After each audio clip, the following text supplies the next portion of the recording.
Have you ever looked at an airplane flying high above and wondered, how did humans even figure out how to do that?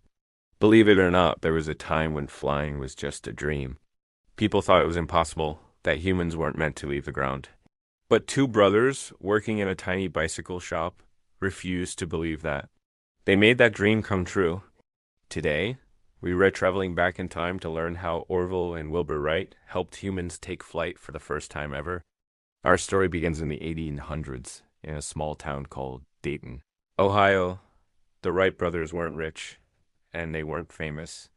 They ran a bicycle repair shop. But they had something more powerful: curiosity. They loved reading about science, machines, and especially flying. Back then, many inventors tried to build flying machines, but most failed. Some gliders would crash. Others wouldn't even leave the ground. But the brothers noticed something special: birds.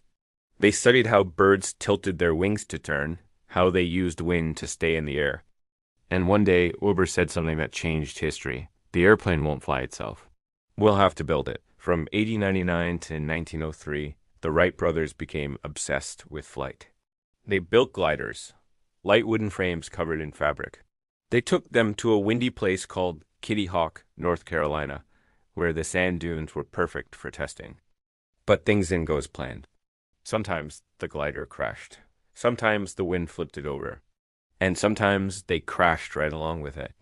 But every failure taught them something new. They didn't just copy others. They invented new tools to test their ideas. They even made their own wind tunnel. Imagine that, to measure how different wing shapes moved through air. By 1903, they had discovered the secret: lift, the upward force that helps a plane rise; thrust, the power from an engine that moves it forward; and drag, the resistance from air. They realized flying was not about strength, but about balance and control. Finally, in December 1903, they were ready. They built a flying machine they called the Wright Flyer. It had a wooden frame, canvas wings, and a small gasoline engine. On December 17th, 1903, Orville climbed into the machine while Wilbur watched. The engine started. The propellers spun.